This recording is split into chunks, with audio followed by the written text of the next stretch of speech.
Loudoun County Public Schools, they budgeted $11 million to go towards gender-neutral bathroom renovations. Well, Juliana Sweeney's a teacher in Loudoun County, and she talked to Madison Seals about how this gender-bending bathroom policy forces girls to silence their discomfort and provides a dangerous precedent for other states. That's today's main thing. Loudoun County Public Schools recently confirmed plans for an $11 million renovation that will affect 2 high schools in the district before the school year starts. Maybe you're thinking that will go towards curriculum or supplies or athletics, but what is really behind the renovation might or might not surprise you. Joining me to discuss is Juliana Sweeney, who also happens to be a school teacher in Loudoun County. Juliana, thanks for joining me today. Thank you for having me, Madison. Absolutely. Can you talk a little bit more about this renovation? What's this $11 million going towards? Yeah, so this $11 million taxpayer dollars in Loudoun County is going towards the renovation of 2 high schools' bathroom facilities.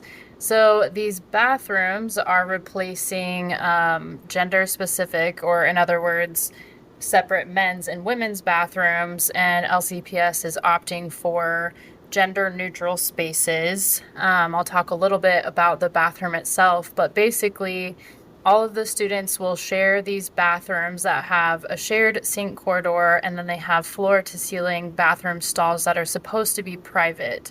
But in short, they're replacing men's and women's bathrooms with shared spaces for all the students. So this renovation plan was approved by the Virginia Department of Education, which released their finalized model policies for Virginia schools just a couple of weeks ago, and it said that the policies were finalized after months of public input. So as a teacher in the Loudoun County School District, did you know that this was going to happen or have any say in this? As a teacher and as a taxpayer, the only way that you would have any say in this is by going through the public commenting process. If I remember correctly, there were 75,000 comments over the course of the public commenting period. And this $11 million is going towards just the pilot program. So this doesn't include renovations if the county decides to follow through with the plans in its 14 other high schools. But the $11 million is just for the construction of 2 high school facilities. And the plan is after the construction and implementation of these bathrooms that there will be another commenting period. And the principals at these schools will get together and talk about whether or not they're happy with the outcome. And so I suppose that some teachers might have a say in it, but parents and taxpayers at large don't really have much of a voice in this decision. And you know, with all those public comments, were they mostly in favor of the restrooms or not in favor? It was a mix. There were certainly parents who were outraged by this idea. We see over and over in Loudoun County the principle of getting rid of girl spaces at the expense of their safety, and this is just one more iteration of that. But then we also saw some parents and activists who were thrilled that we're having shared spaces. A lot of them commented on privacy for transgender students and things like that. So it was a mix, but there were plenty of parents who spoke out against this, as they should.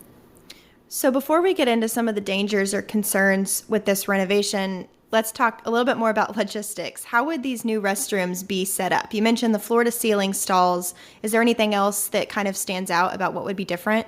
So the plans that are available online show that there is a sink corridor, there are shared sinks, and so students would have to go into the bathroom, into this shared space, and potentially, wade through a group of students, men and women, to get to those private bathroom stalls. But like you said, the bathrooms in and of themselves do afford some privacy in that they're floor-to-ceiling stalls, but the problem is that these facilities still are shared between men and women, boys and girls. Mm-hmm.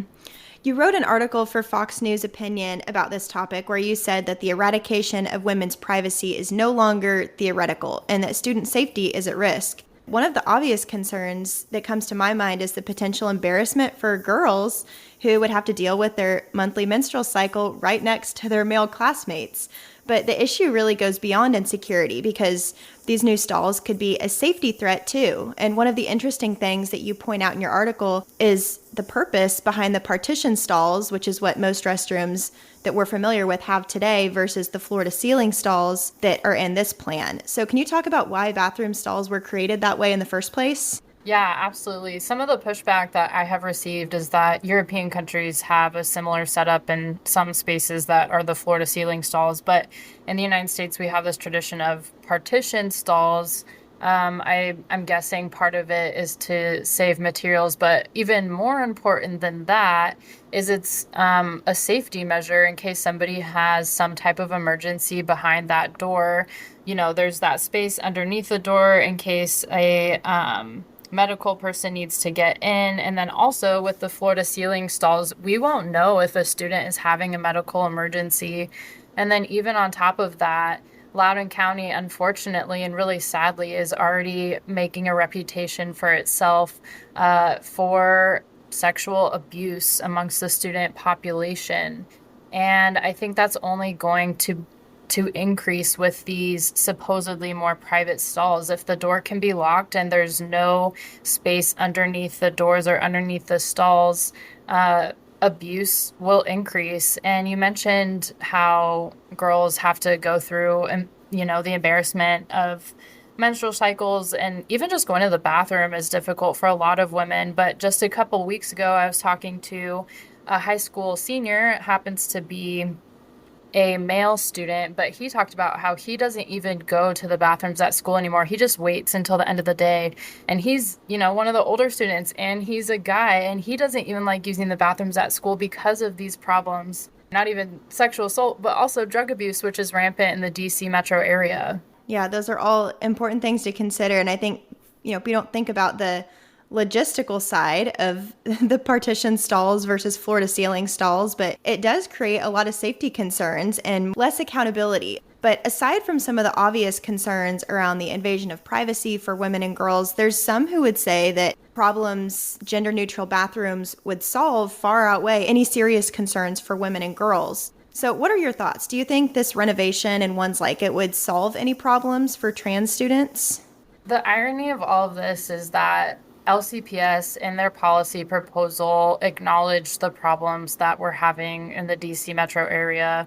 Like I said, drug abuse, sexual assault, the eradication of privacy for girls. They did acknowledge those things, and yet they're still following through with a problem. As for supposedly trans students, they already have their own spaces on campus. A lot of high schools have taken away a couple of the employee completely private bathrooms and labeled them as gender neutral, specifically for the trans students. So they already have special accommodations. And yet, as we follow through with these plans at the two high schools in the fall, we are making the entire student population suffer so that these trans students have private spaces that already exist for them. So I think, as I said, it exasperates problems that already exist instead of creating solutions that they're seeking to find.